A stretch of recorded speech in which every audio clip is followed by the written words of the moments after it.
sounded extra like Howard Stern. That is the greatest compliment you can give me. Yes. Welcome to the show. It's 381. I was just thinking about my love for Howard because were you reading about the situation on America's Got Talent where... Yes. Yeah, that whole thing with Gabrielle Union. She said like they discriminate and all that. And he stuck up for the ladies. Good. Yes. Oh, I love him. He always does the right thing, even though, like, you know, he's like not who America would deem the pillar moral of authority. Yes. Yes. We are on the same page, Suze. Yeah, I was like, I just love him so much, but that made me love him even more because he basically said, yeah, it's a boys' club, and the boys look out for each other and pay each other, and they never fire each other. Oh. And all the ladies, they make sure that they keep them young, and they get new ones that are younger and cuter. For him. And I loved it. And he promotes therapy and goes to therapy. I know. And he's such a great example of like what can happen if you get really committed to improving yourself. Yes. Oh my gosh. And when you become accepting of even like the flaws and even the stuff that's not as good, because like that's a side of us, that's an important side of us. And like I really am like all into this like whole exploring your shadow self kind of thing. And I have a huge shadow. Well, Susan, we all do. We just have to learn how to look at it. And once we can see it and then like talk to other people about it, like, you know, be like, oh, this has nothing to do with you. This is just my own stress, and I'm just dealing with blah, blah, blah, blah, blah. And then the other person can go, oh, okay, thank God it's not me. We can move, you know. And like that's just congruent communication, man. Makes the world a better place. And who knew that we would be like showering Howard Stern with love at the top of the show? We should do this every episode. Right. Definitely not people who saw private parts. Yeah, funny parts. Funny parts, private parts. Private parts are kind of funny. They are funny, especially men. Sarah, how are you? I'm doing real well. Are you? Yes, I'm in the spirit. I'm in the spirit. Mm-hmm. I'm doing a simultaneous unboxing of holiday stuff and boxing up of my stuff. Oh. Yes. Why are you boxing up your stuff? Because I'm going to be moving up towards Susie. When is your moving date? Do we know? February 1st. Okay. Boy, you are really ahead of the game. Getting packed already. You know, because here was my thought. So as I'm like setting up all my Christmas stuff, I was like, do I like find new homes for this? Yeah. All this stuff that I'm moving out of the way to like put up my Christmas stuff and like, you know, put it somewhere else in my house, just move it.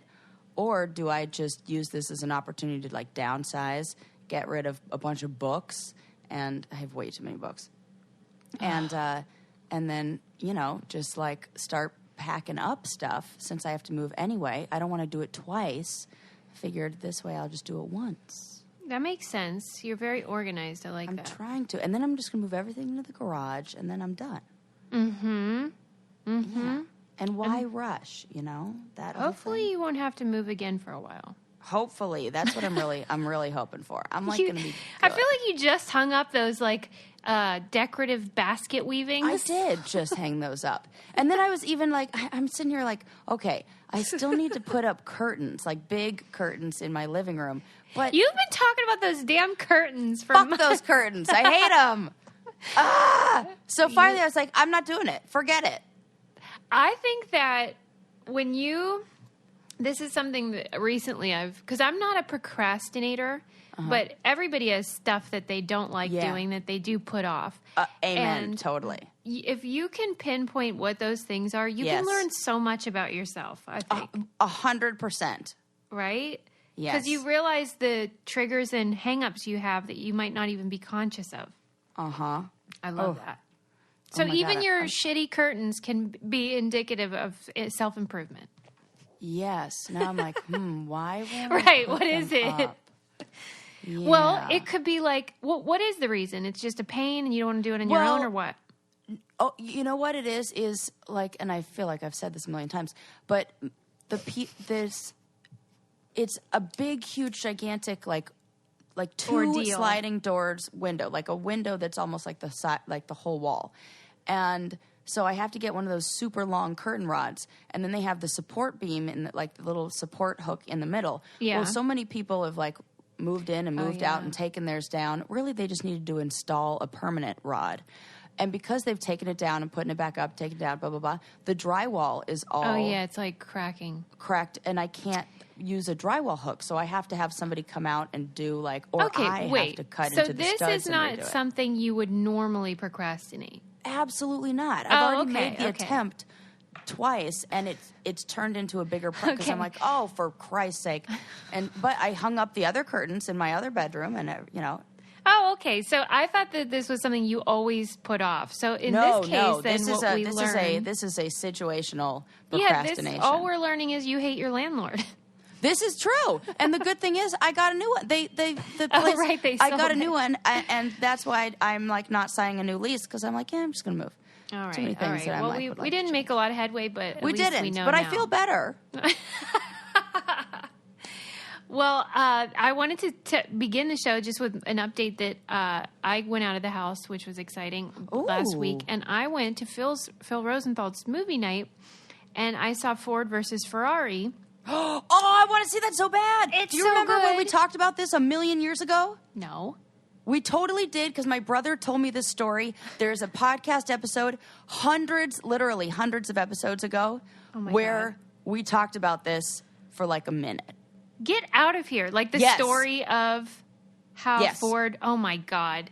We know too much. I know. And then when I saw the trailer for this, I'm like, we broke the news first. Heard it here years ago. 5-star reviews over here. Yes, leave us a 5-star review because we. But back to Phil's movie night and the actual story Yes. that you are telling. I really loved the film, and I just wanted to tell people to see it. It was really good. Because the story is amazing, right? The story's amazing. It's a 2.5-hour movie, which usually is a deal breaker for me. Yeah. But it did not feel that way at all. It was so riveting and fun to watch. And, you know, Matt Damon is a dreamboat. I love is. Christian Bale. The only downside was there were no people of color and only one woman in the whole film. That was the bad part. Yeah. I mean, but otherwise it was great. this is the problem when it's like it's somewhat historical and in a gendered kind of... Well, yeah, it reflects the moment. Correct. Yes. But So the that's the moment thing. It's like sucked for women it and sucked. people. Correct. There you go. But That's- it's that's such a the good whole point movie. there. I hope they win some awards and stuff. Oh, I met cool. this really nice guy there at the movie night named Heath. Shout out to Heath. He is director on Everybody. Wait, what's that show called? Like Sunny and Wherever? It's Always Sunny in Philadelphia? Yeah. What? And we had a meet cute. I love like, that show. We're both married, but we had a meet cute, and Adam was there, so don't worry. He spilled wine everywhere. Oh my God, a right- meet cute. Stop being hilarious. I love this. We did, and I was like, "Oh my God, this is my first meet cute," but we're both taken. So sorry to me, and he's a delight. So shout out to Heath. I totally forgot about that phrase. Remember on The Office when Yeah. Kelly Kapoor was like, "And that's what they call a meet cute." I just... Ooh, I want to watch The Office now. I know. I'm real sad about Friends leaving Netflix in January too. Oh, don't worry. I've watched every single episode. But no, I Yeah, know we're all sad, aren't we? I'll cut up here. Fine. Thank goodness. One thing that I'm glad I never spill is liquid IV. That stuff, I told Sarah, I think when you were here for Thanksgiving, how I've become addicted to liquid IV. It used to be like I would drink it, but Adam was obsessed, and now I've turned a corner. Well, and now you're also a pusher of it when I come to your house and it is I am. Thanksgiving and like, you know, me and Ren are there and you're like, liquid IVs before you guys go to bed? Right, And that was instead of like a Adam nightcap. a year ago. Instead of a nightcap, we're doing liquid IV. That's for- totally true. And you know what? It was lovely and we woke up feeling fantastic. Yes, it allows for winter hydration because it's a little packet of powder that you just pour into your water, and it's got. I like the acai berry, and it tastes really yummy, and it hydrates you 2 to 3 times faster than just drinking water. Has vitamins in there. Tastes really good. And so it's great for travel. You can bring it on an airplane or to the gym. Keep some in your car. We keep some in our console of our car as well. We love Liquid IV. We know you will too. Right now, our listeners get 25% off at liquidiv.com when you use our code CANDY at checkout. That's 25% off anything you order on Liquid IV's website. Go to liquidiv.com and enter code CANDY to get your savings and start getting better hydration. That's liquidiv.candy, promo code CANDY. Don't wait. Start properly hydrating today. You could put that in my stocking. Yeah. I'm talking to Santa right now. Oh, got it. Got it. Okay, anyway, so have you heard about the trend in which people are sun tanning their buttholes? Wait. Yes, I did. Yes. I have this. I was going to talk to you about this. I knew you would. Oh, my would. gosh. Yes, but oh, my God. The title of the article that I saw, because, of course, I saw it on Vice News, was so funny. It was like, people are butt-chugging sunlight. I was dying. I was like, well, I'm definitely clicking on this. This is like, right go in line. on. But yes, I'm like, you have my attention. Tell me, okay, give me what is the concept here? Tell them what it is. So this is one woman who started this. Okay. Yes. Well, this is according to the article I read on Vice News, who said that, oh my God, it was so funny. And it's like, that's not how photosynthesis works, lady. Photosynthesis. Right? I It's love so it. funny. Shout out to Vice News. So she was saying that she feels that she's replaced her cup of coffee or whatever fucking green tea or she drinks in the morning with sunning her like butthole, essentially, like aiming her butt. There's no other way to use it. I don't know the technical term for that. I think it's perineum. Perineum. Okay. So she is putting her perineum towards the sky and spreading her cheeks and just getting some sunlight. And she said like 20 minutes is the equivalent of, whatever she compared it to, which is so not true. Well, the article I saw said 30 seconds of sunlight on your beehole is the equivalent of a full day with your clothes on. A full day with your clothes on. That's like not how that works. And it's just so funny considering like, there are women out there bleaching theirs. And this gal's like, tan it up, ladies. I didn't even think of that. I don't know. Well, because at first when you said they're tanning their buttholes, I was like, wait, like with Like a hide? tan, like yes. I was like, to darken it? Oh, I thought we were going in the other direction. What is cool? I don't know. What is beautiful these days? Brown is beautiful. I mean, it is. But like, Even on the buttholes. where do you think they're doing this? Just in their backyards? Yeah. Oh my God. I thought you were asking me like city, and I was like Sedona, probably San Francisco. Where's my mom live right now? Probably there. Stop it. No, like, do you think they just head out to their patio or what? Yeah, I think so. And then the picture I'm sure you saw, I did. they were laying on their back with their legs like in a flying V. Yeah. And so happy baby. We'll call it like an extended happy baby pose. Okay. Why do you think they're not just doing doggy style sunning? Oh. Like I would go on all fours if I were going to do that. Yeah, I think maybe You can need, spread like, it the proper- better. Yes. And then I think there's also because she's like incorporating it into yoga. So I think it's the matching yoga pose. And the one that I'm thinking of where you'd be on all fours is more of like a cat or a cow, in which case the you don't really get the full spreading and Yes, the direct it's not optimum sunlight exposure for your perineum. For your perineum. Beehole. Yes. Oh my God, I'm trying to find like where I saved this because like I was like the because article was is so there any freaking funny. I know there is not, but I'm asking anyway. No. Is there any science that they're using to back No. this up? Well, they have to pretend that it's legitimate, Oh my don't God, here they? it is. It's so funny. It says humans don't get energy from sunlight except indirectly through consuming plants and animals that have consumed plants. Or you can argue in the sense that it means you have to burn a few calories to stay warm. Put simply, unless your butthole has figured out how to do photosynthesis, there's no way you're getting any energy out of this. The anus is for expelling waste. Stop terrifying hikers. Hikers. What would you do if you saw someone doing this on a hike? I'd call 911. I mean, I'd would. walk quickly past them or in the other direction. I'm kind of non-confrontational like that. But like, so she calls it perennium sunning. This is, and it's okay. And the woman's name is Metaphysical Megan. Oh, God. Mm-hmm.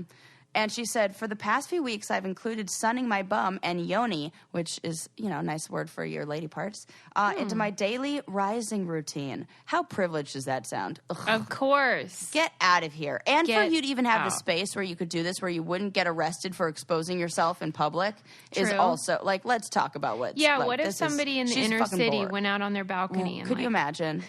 So I'm perennium sunning, officer. Officer. 30 seconds. Yeah, I see that. 30 seconds of sunlight is equivalent to the full day of sunlight with your clothes on. Taught by Raw of Earth and Certified Health Nut. I don't believe that's an actual certification, sir. Or ma'am. What if he has a certificate? Right? Health Nut. Then in that case, I have a few certificates too.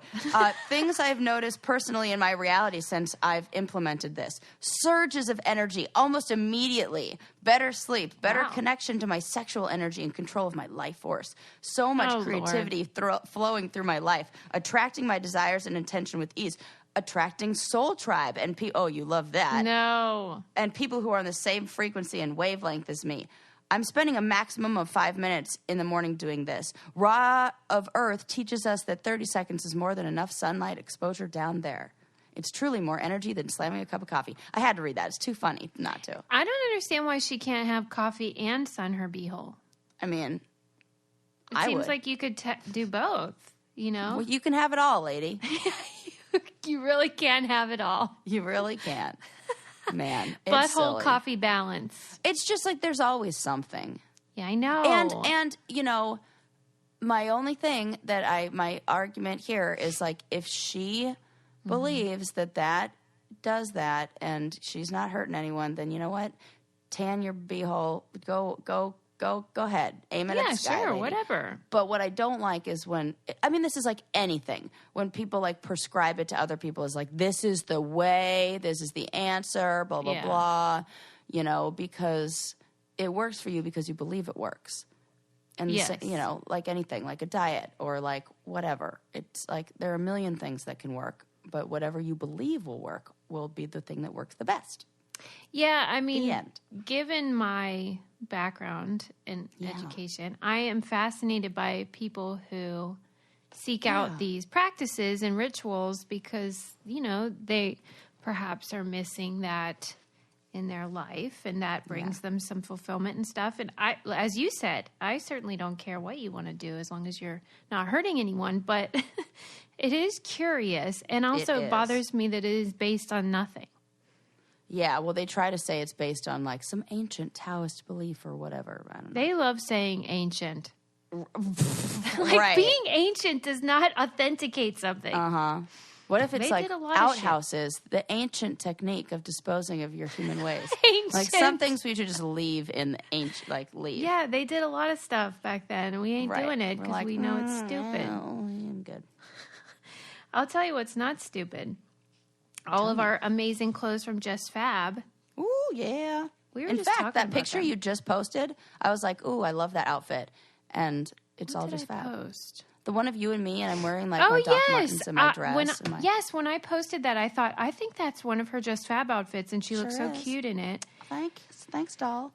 And Sarah was even thinking about getting some snake skin situation booties too. I mean, she's branching out, and that's kind of the beauty of Just Fab is that you can try different styles and try something maybe that's trendy this season because they're constantly updating their inventory, so you can keep searching and finding stuff you love, whether it's clothing or handbags or shoes. I just sent a couple sweaters that are Just Fab to my sister Renee, because I think she'll look super cute in them and she'll love them. She gets real cold in the winter like I do, so I got to bundle her up. You just take a quick 60-second style quiz on their website, and they'll make a personalized outfit recommendation page for you. A little boutique with over 1,000 different styles. And you can check out as a guest or you can become a VIP. And so here's the deal. They're giving our listeners an exclusive one. Get your first Just Fab style for as low as $10 as a VIP. That's 75% off your first item with our special link. Just go to justfab.com/braincandy to take advantage of the deal now. That's justfab.com/braincandy to get your first style for as low as $10 as a VIP. You can also get free shipping on orders over $39, and there's absolutely no commitment when you purchase your first order. Justfab.com/braincandy. It's a great way to try it. Is there anything better than free shipping? I mean, I just love I'm it. kind of obsessed with free shipping. Oh, it's the best. I'm like, yes, I will buy all of that. I know.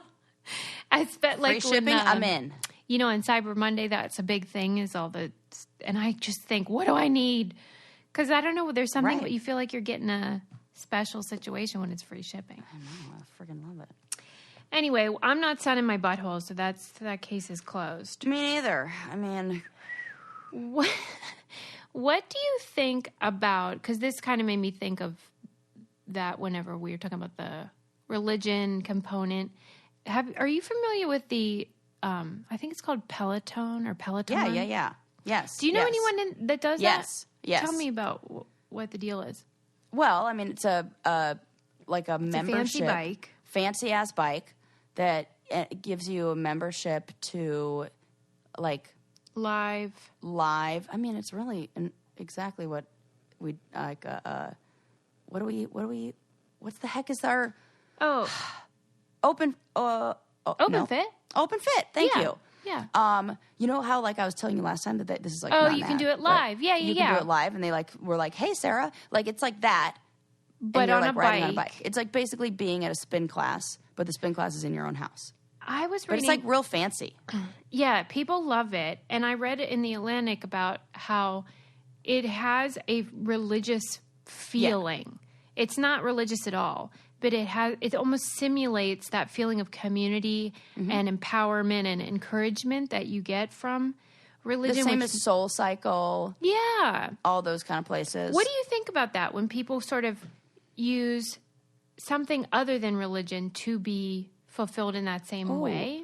Do you think that's a good thing or a bad thing? I think it's a good thing. I think if you find things that fulfill those, those same kind of human needs and things that help us thrive and things that help us cope and manage stress and, feel like part of something without the things that make you feel guilty or shame. Or, of course, that can come with it too. And you just like... Oh, man, it's so funny that we're talking about this because I was just watching that TV show Explained on Netflix. Yeah. And I was watching the episode on cults. And it's like, even though I've seen a million documentaries on cults, there's always something new I'm going to learn where I'm like, oh, yeah, that is, okay, they did a good job of breaking it down. And then I'm like, oh, this is a lot of stuff that Susie says all the time. Yeah, I mean, people tend to call things like, I don't know if you're in this biker gang, like they might think of it as like cultish, but I think that people often mistake, they really just mean religious, where, you have this core group of people, you get very invested. Yeah. And a lot of the connection apparently that is made is in the Facebook groups, which are totally separate and not run by the company at all, kind of like our Brain Candy Crush group. Yeah. Where that's cool. Like-minded people come together and lift each other up. I just love that aspect. I think this is very important, especially now. Now that we're talking about this even more, because this is making me now think of, I don't know where I saw this, but like loneliness is now a global, like people are saying it's like an epidemic. Mm-hmm. For real. Yeah. With very terrible, like, effects. Implications, yes. So anything that and we are so disconnected from community and from this feeling of togetherness. So if there's anything that can simulate that in other ways that people want to jump on board with, please do it. Yeah. I do think it's so a positive thing. I don't think it can replace the real thing of being in your community and feeling supported, but I think it can be very helpful.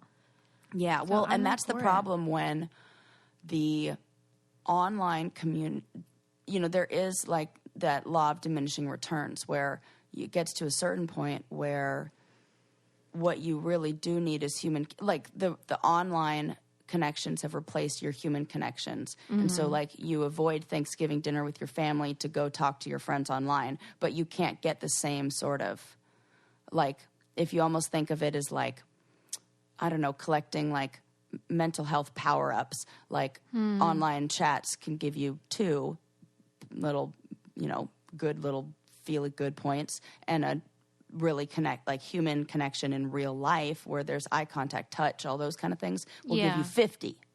Right. So like the payout is less, and it makes you like kind of want it more. And so like you have to have that balance, and maybe like that's why I love that app Meetup. Mm-hmm. It's so good, and I really like encourage people to do that, like clients who are feeling like maybe lonely themselves, and I'm like, go get on that Meetup. What do you like to do? Anything. Yeah, get on there. Like find, even you're playing, like, I think it was so cool what you guys do as a family to like get Lincoln out and about, because he's always like, nah, I don't want to leave the house. And you've turned Pokemon Go into a really fun thing to do together. I was even getting into it because I felt that same sort of, all those same good feelings that I'm sure those Peloton people feel. Yes. Well, and it's what we talk about, how technology has downsides, certainly. And we've all seen the negative things that can happen with being on your screen all the time or disconnecting, whatever. But I think that if you use it in a way that enhances your existing relationships, it can be such a benefit. And that's what we are trying to do with Pokemon Go. It's like, okay, we're going out and we all look for these Pokemon. I get really into it because my son's into it. Yeah. It was so cute. Thing. You were real good at it, I think. I think you have a lot of potential. That's it. You should log into mine. Well, I told, because Lincoln kept trying to get me, for all you listeners out there. Susie knows this story. I heard this punchline, but Lincoln kept trying to get me, like, Sarah, like, you got to get Pokemon loaded on your phone. I was like, Lincoln, I cannot, and here's why. Because last time you told me to load a game onto my phone, it stole hours of my life, and I am currently at level 608. Oh my God. So that, like, for real, that's too much time. She knows her limits. So I'm like, I can't, because it's a slippery slope, Link. I think he took it well. He did. But I really tried to reiterate that I will support him, and I will be so enthusiastic about catching all of the legendaries. All of the legendaries. But anyway, I found that really interesting about the Peloton biker game, because people are bananas for it. And I thought, what is the big deal about this? It's just a bike and videos, but something about it really gets people excited and feel... If I still lived in Coto de Casa, I would probably end up with a Peloton bike. Did everyone have one? Well, it's kind of like, I feel like it would be easy for me to be like, that's... You're a Peloton girl. Yeah. That's funny.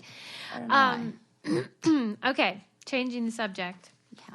Did you see the 18,000-year-old puppy that was found in the permafrost? Oh, what? No. So cute. Google it. So cute? Google it. It's adorable. You just like want to lick his paws until he feels better and like thaws out. 18,000-year-old. 18. What do I Google? Puppy. 18,000. Permafrost. Okay. Puppy. Permafrost puppy, we'll call him. Permafrost. And he's adorable. Oh. And it's amazing because you can see his teeth, his eyelashes. Oh my gosh. Yeah. You sure can. Can you even try to conceive of 18,000 years ago? No, I can't. Yeah. Well, this also is like, man, we've domesticated dogs for a long time. No wonder they're so dopey looking now. Like, dopey in the cutest ways. Because, like, this one's adorable, and this was 18,000 years ago. Yeah. Wow. Yes, they found him in Russia. Oh, and he does look like he's cuddly. Yeah, he is. Oh, God. He's a good boy. He is a good boy. Super cute. I love that you can see his eyelashes and his, like, fur. And what should his name be? They call him Dogor, which means friend in the native language in Russia. Oh, that's cute. Because he's our buddy. Oh, good. He is. Why do I think that? So I don't know what's cuter, your voice or him? I love it all. Well, another thing we love, and this is something we were just speaking about, is Noom, because they want you to live your best life and be held accountable. So they create a community that can do that and help keep you motivated so that you can reach all your goals. If you want to have more confidence or sleep better, or have more energy, they will set up a plan for you, and then you can use the experts or the community to help you make better choices in your life and hopefully have a better mood and control your stress and anxiety that we all have. I know a lot of people this time of year is probably starting to think about losing weight. You know how everyone makes that New Year's resolution. It would be a great thing to start using Noom now, get a head start, and you can help change your sort of habits and behaviors. They base it all on psychology, and you don't have to change it all in one day. Small steps make big progress. Sign up for your trial today at Noom. That's noom.com/braincandy. Again, that's Noom, noom.com/braincandy. And you can just do 10 minutes a day and get back on track. I love an accountability buddy, too. Me too. I think it's very important to have, and if you say it out loud, then everybody's better at achieving their goals when they. Do you tell people this?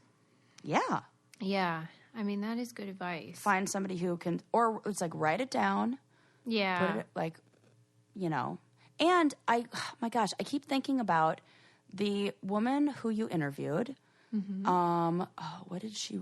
She's a children's book author.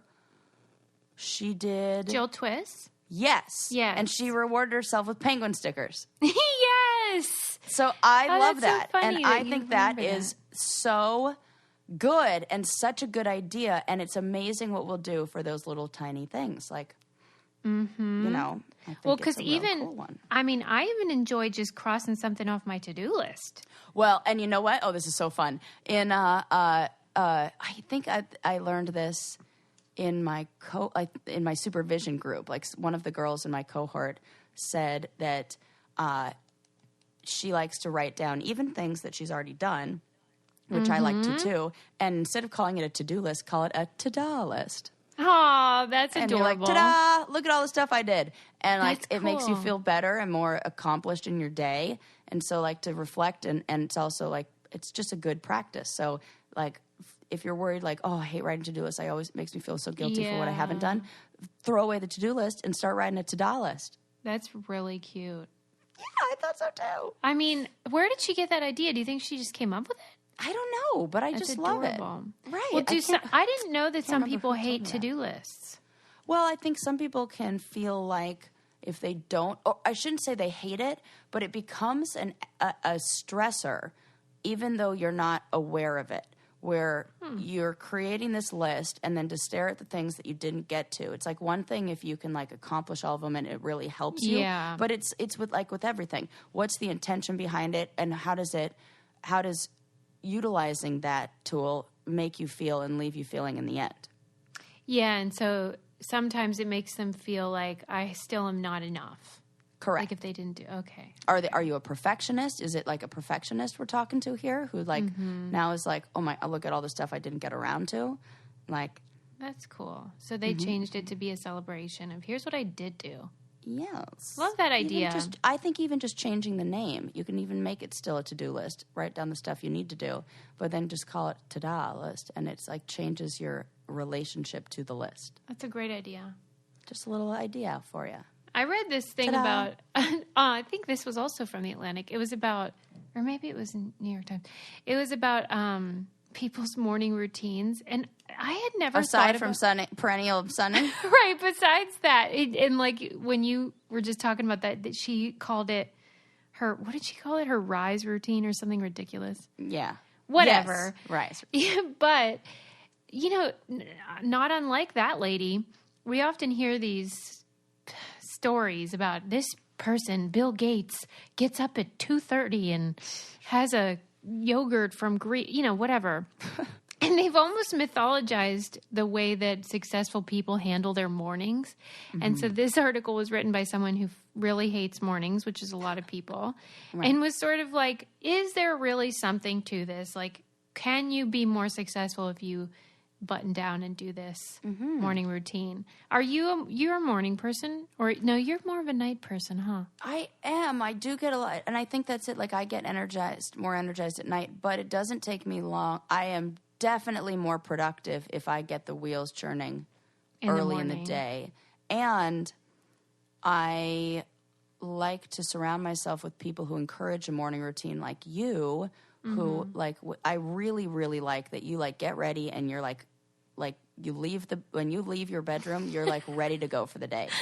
And I'm always like, and then I always run into you in the hallway where you're fully, it's like every time where you're like perfectly put together and ready to go and like looking like you could be like in a magazine. And I have like raccoon eyes and I'm in my PJs. Well, it's different when you're in somebody else's house too. I mean, that's just a different scenario because, you know, you don't know where anything is, whatever. But yeah. I know where things are in your house. I know. I'm trying to give you thanks. It's real cute that you're trying to like bail me out here. Thank you for I just that. like to face it. I always say, all right, people, we got to face it when we get up in the morning. Yeah, I need to face the day. I don't know. I like this. But if you weren't a morning person, I could understand how that would be daunting.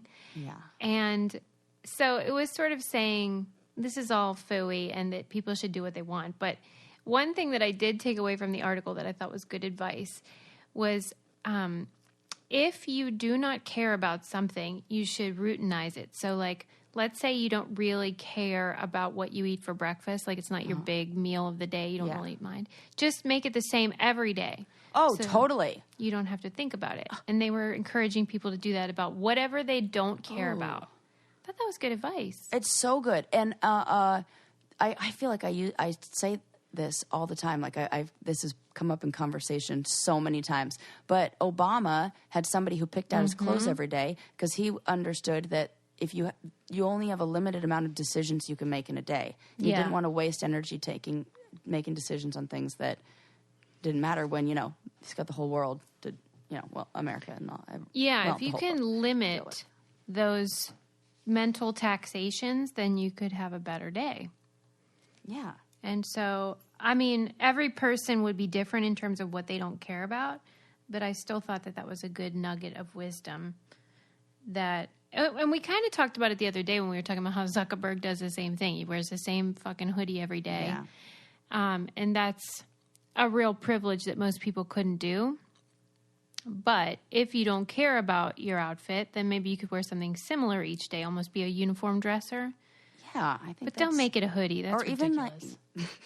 Or even just like I think like even like a limited color palette, you know, yes. where it's like everything kind of matches together. I remember 10 years ago or more, Jamie Lee Curtis was on Oprah, and she said that she only had black clothes and white clothes at that time because that's what it did. It made it so that this is what I want to wear every day, and then you don't have to think about it. I noticed lately she's been wearing other things. I don't know if it's because she's doing press for Knives Out or what, but I wonder if she still does that most of the time.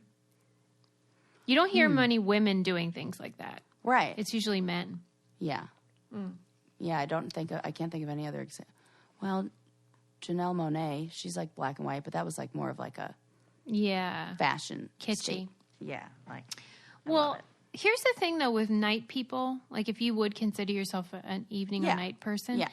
It seems to me that nighttime isn't a productive time. It's more like playtime. But maybe that's not true for night people. Maybe they see it as like, I'm getting a lot done. I'm writing and working. Is that what happens? Oh, interesting. Because, like, I will say the things that I get done that are... It seems like, you know, scrolling on the internet time. Yeah, I mean, maybe. But, like, I get a lot of stuff, like a lot of the other projects like around the house done. But you know what? You made a really good point last time we were hanging out. We were saying that like, you know, sometimes when things are calm, like you kind of create chaos, which I absolutely do.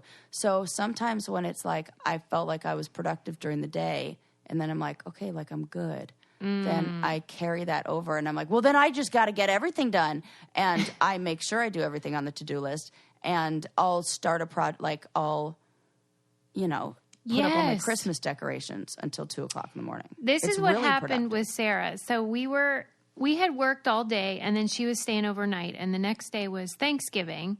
And so, we were winding down and it was dark out. Like we had candles on. It was like 10 o'clock. And Sarah was like, hey, I think I'm going to go out to the grocery store so I can make that green bean casserole for Thanksgiving. I'm like, are you out of your mind? Right.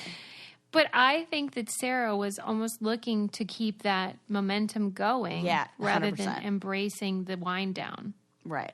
It's like I why you do that. I don't know. Maybe I have no idea.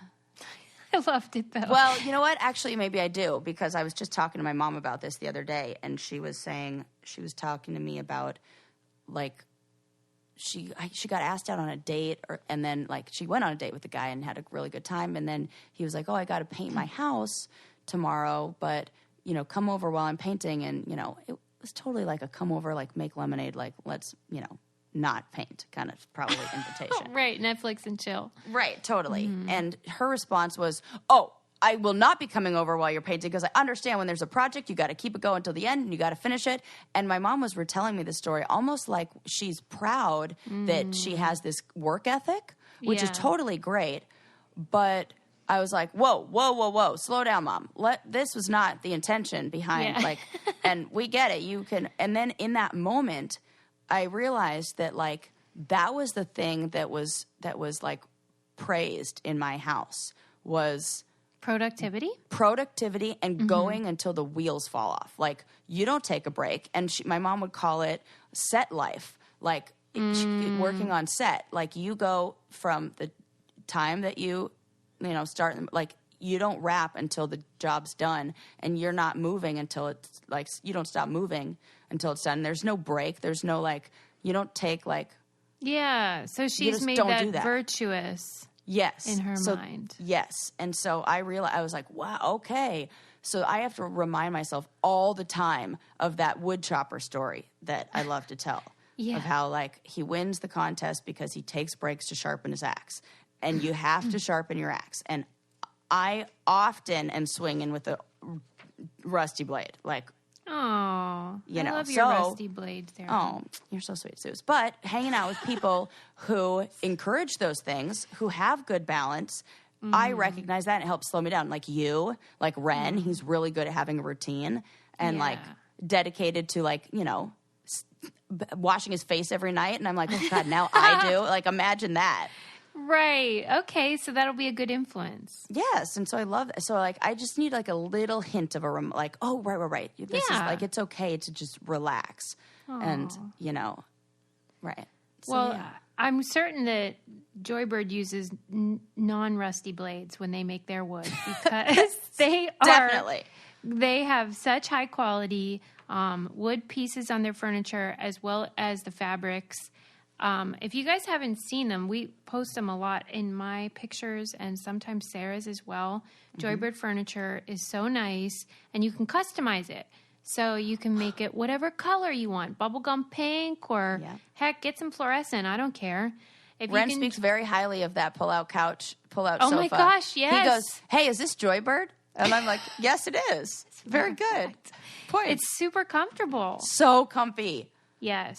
And they're great for if you have kids or pets, because they are kid and pet friendly upholstery options that are available. And you can try it out in your house for 365 days and sit on it, sleep on it, whatever. If you don't love it, you can return it. Create furniture that matches your own fearless style at joybird.com/braincandy. See how Joybird can help make your dream space a reality today at joybird.com/braincandy. Go to joybird.com/braincandy and receive an exclusive offer for 25% off your first order by using code braincandy. Yeah, man. Yeah, man. All right. Okay. What else did I want to ask you? Oh, this is just an aside. I love asides. What is your... I know that your position on the dishwasher loading is you start at the back. Yeah, but I'm loosey-goosey on it. I mean, I think that there is that is definitely the correct technique, but sometimes I Like, this isn't hard and fast. Nobody's getting in trouble if you don't load it right. Right, but you're judging us secretly. A little bit.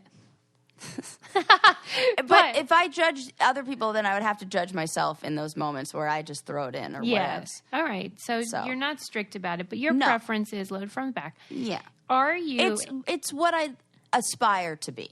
Okay. That's the back perfect to front loader. Back to front loader. Okay. Do you rinse the dishes? Because that's a big debate too, before you put them in. Absolutely. Okay. Have Me too. to. Well, because I have had to take apart a dishwasher before, and I've seen what the filter looks like, and I've cleaned the filter, and I think it's important. If you got to clean that thing, and nobody really does.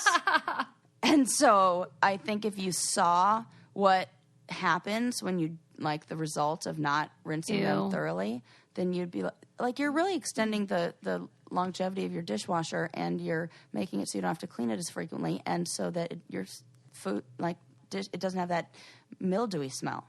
Yeah, I mean, I get what you're saying, and I happen to agree and do the same thing. There was an article, though, in Mental Floss where they were saying you should not...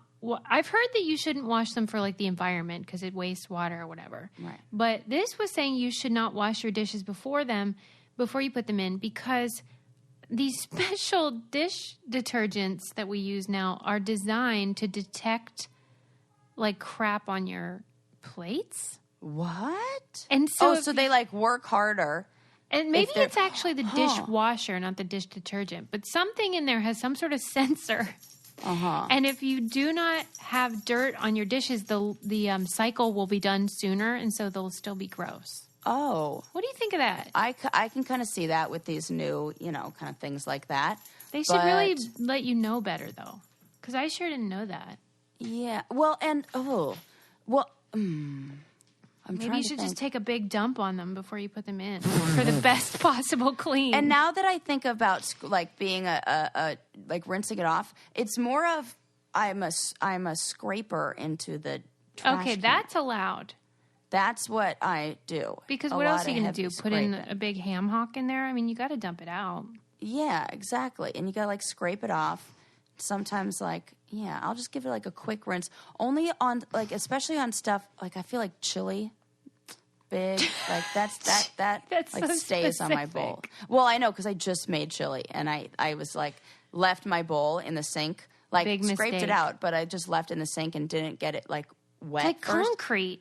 Yes. Why? And What is forget in it with there? smoothies. Bren and I were just making this joke. We were like, what is the deal with fruit? Like, we make a smoothie, you rinse it out in 10 seconds, and no problem, you barely have to wash the dish. But God forbid you leave it for an hour, you might as well throw away the entire cup. Yeah, it's like super glue. Like, the pulp is just stuck to the side of that glass and never going anywhere. Like, I learned this with, like, not rinsing out my glasses after I had, like, mimosas, and, like, that it's still on there. Oh my God, it becomes embedded in the glassware. This is aggressive scrubbing is probably how I broke 5 glasses in a 48-hour period. Sarah had a bit of a... What the actual fuck happened? It was a real bad case of the dropsies. Like, so bad. Yeah. Did I break one at your house? No, you didn't. Oh, thank God. I was worried that I did. Because then I broke one when we went up to Cambria, at the Cambria house. What the heck happened? Like a freaking, like, what's wrong with me?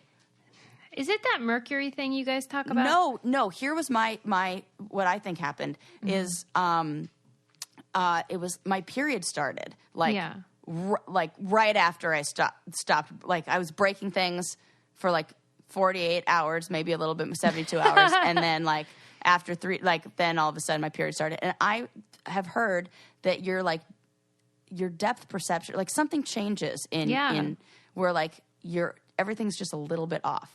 And that's how it was. I was, like, putting the glass away. This is actually a funny story. I'm going to tell it. So okay. So we're in Cambria, and I'm going to, like, get wine. Like, we're put all of us stuff, unloaded the car, and I'm like, okay, I'll open up a bottle of wine for us. And I get out 2 stemmed wine glasses, and I'm like, oh, okay, I'll use these, because they look nice, and stems that and then I go, oh wait, Sarah, you've broken 4 of these in the last. Yeah, you weren't falling 2 for days. that. So I'm like, no, we have stemless. I'll use those. So I go to put away the stemmed wine glasses in an attempt to not break them. And as I go to put the last one in, I hit the shelf and I fucking break it. I love that. What the hell is wrong with me? And I was like, you gotta be kidding me. And like, and Ren was like, oh, maybe we'll get you plastic glasses. Yeah. Like, cool. So I'm like, You're I'm not sorry. ready for big girl cups yet. Yeah. It's like, maybe a sippy cup for you. Yeah, that was really a weird streak you had. Yeah, it was. And then I think I just kept thinking about it. So then I broke even more. It's like one of those things, like if you try not to think about it, your brain just like, well, now that's all we're thinking about. So wait a minute. I think you did break one here. I think so too. Yes. I know I did. I did. You did, but who cares? It's fine. Oh my God. See, everywhere I went, it was like, I was like, you know what? I probably would have been better off if you just handed me a wine glass when I walked through the door and I just slammed it on the ground. Yeah, she was creating a trail of destruction. I really was. Okay. Oh my gosh. And it was rounded out by, which I will be posting soon and you'll see the final product. But have you seen these cool before and after Christmas videos where people they like videotape their room and then they take an ornament and pretend like it's like a grenade and they like toss the ornament in the room, shut the door, and then like open the door and it's Christmas? Yes. Okay, so I am doing this and I filmed the pre-video and I did I'm like putting up my decorations and then I'll show you the post one. But I successfully did one in one room and I was like feeling real confident about my video skills and like this whole like taking the ornament and tossing it out. So then I go get this next ornament and I like get my video ready and pull the little thing, like toss it like it's a grenade. Mm-hmm. It was a fucking glass ornament. And the video's hilarious. You are lying. The thing just goes boop, it cracks and shatters on the floor. And I was like, oh, step 1, make sure you That's my favorite story ever. But for real, this thing really looked like a plastic one. And like, it was in my box of like super cheap ones that like, I was like, there's no way this is glass. It was covered in glitter. Like, like I was like, this has got to be, I didn't even think. And then boop. It's so funny. But I was like, to see this video. Yeah, that's funny. And just for the blooper reel alone, it was worth it. So, and then you had to clean it up, right? And then, I mean, it was just I have to just laugh at myself. I'm it's like, the opposite of a Christmas miracle. It's like a Christmas curse. Yeah, it's like, oh well, that's a nice way to round out the rest of the breaking that I did before. God, so just. There you go. That's my story. I feel like I derailed one of your stories. No, you didn't. That was the best story ever. I don't even know. Oh, we were just talking about the stupid dishwasher thing. I was just curious. So it was on. It was on topic a little bit. It was. Okay. Yes. The last thing I want to talk about is I read an article in the New York Times about somebody who, it was an op-ed by someone who used to work for Miss Cleo, the psychic. Call me now for your free reading. Sarah. This is the best thing about you. I mean, nobody else would have said that. I bet if you polled the audience, 5 out of 10 would have said that. No, they would know it, but they wouldn't have said it. Well, then they're just like missing out on a good joke. Well, they really Opportunity for a good joke. It was really interesting. This person was in college and she applied via, I think it was a newspaper ad. And, she's not a psychic person. And she, was asked to follow a very specific script on phone calls, which was really interesting. Which, I think we all know that this is what goes on with these sort of 900 numbers that used to be very popular. And then she was adding something that I thought was very important to realize, which is that, and this too applies to religion and what I study, the prosperity gospel. When she would kind of go off script and just like wing it, which she said she eventually started doing just for fun, that if you gave somebody bad news or, predicted something not so great, they would not call back. But if you gave them good news, you created a loyal customer. And I think that that's, not surprising. People hear what they want to hear. That's why therapy is different than psychics. Hopefully, good therapy, yeah. Yeah. Although I fear sometimes that certain therapists would not be ethical and would just sort of tell people what they didn't want to hear, because you want them to come back. Oh God, who are those I'm therapists? cynical though. Yes. No, you would know better, but this is just my feeling. Yeah, no, I'm sure you're right. I'm sure. Oh God, the moral, like, that would just hurt my soul. But that's how people are, I guess. I mean, it makes sense though, because if you want to make a living, whether you're a psychic, a therapist, or a pastor, whoever you are, right? You want people to, number one, like you, but more importantly, you want people to keep coming and, I mean, cynically, give money. Yeah. And so what makes people want to keep coming back is if you tell them what they want to hear, which is more an indictment about the human condition rather than just these capitalist ventures. It's almost like, I'm like me.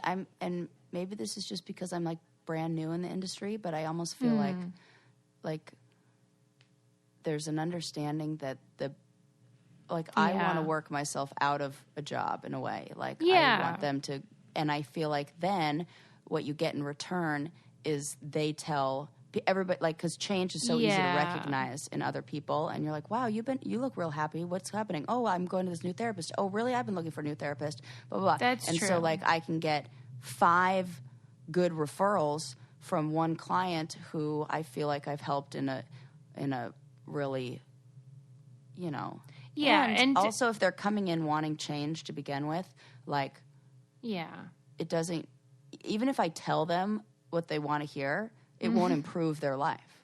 Yeah, you're right. Yeah, so maybe this is I had not to think a big about that for a problem. And ideally, even if someone has a lot of work to do and like is in a bad place, you can still frame it in a way that inspires them. Totally. As a therapist. Oh, for sure. Yeah. In fact, that's half the fun.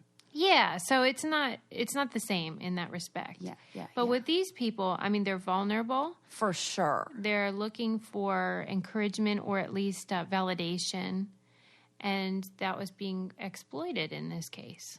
And they're like the intention of why like this woman who wrote this, she probably did not go into that field or go into this job saying like, I would like help to people. Correct. Yeah. So if you look at what the intention behind like the person on the other end of the phone is, I think that's a really important thing to remember if you want to engage in those sort of, but I think, yeah. You know what's weird though? The one surprising thing was that like when she would get to work, she would have to call into like, I don't know, the central company, number and get a message, about the day. And they would always say on these recordings and stuff that Miss Cleo was a true, real psychic with special powers. It's not as if they told the employees like, here's the deal. So I thought that was weird because if you're getting a script and you're acting as the conduit of like a psychic channel and you're not psychic. Isn't that almost, if you were to compare that to like religion, like, or like kind of like a culty thing, like I think about like Scientologists who are like, they're following a script when they, even like Jehovah's Witnesses or anybody who's like proselytizing, like essentially you're like taught to follow like sort of like a script, right? Well, yeah, and you're like representing the big guy who's divine. Yeah. However, on that phone call, the caller believes that you are the psychic. Oh, correct. So it's not exactly. So, like, so what? Okay, that is totally a good point because I keep forgetting that they are playing psychics. Yeah. Oh, my mom is going to be so mad when she hears this. Because what is she saying? She's going to be hashtag not all psychics. Yeah.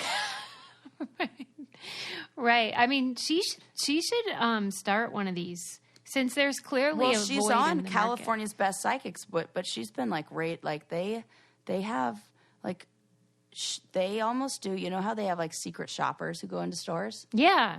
They have those for the thing my mom. I want to be that. And they like see how accurate they are. They see how, like, if they're giving them generic info or whatever, and then they, like, rate you, and, like, you can only get... Well, what is this organization? I think it's called California's Best Psychics or America. Like, oh, my God. It's like... Oh, let me see what she's on. You guys should call Sally and get a reading on Skype. Some listeners do. That is so fun. I love that. Yeah. And some people from the show do. No way. Yes. Okay. There were some friends of mine that, it's funny because they're almost like two friends removed and one woman whose husband is a psychiatrist, and she talks to my mom on the regs. Oh my God, that's so great. Yeah. Let's see. Psychic services. This is funny. My mom owes me for an ad right now. Well, we do love Sally. That's really funny. She's very intuitive. But yeah, I would love to hear like from somebody who said, yeah, I used Sally and here's what my experience was. That'd be fun. Oh yeah. She's got testimonials on there. Best American Psychics. My God, I love it. Yeah. All right. Well, that's all for today. Leave us a 5-star review. Yeah. Don't forget to subscribe and tell a friend. That's all I ask. Tell a friend. And we'll see you next time. Bye, guys. Bye.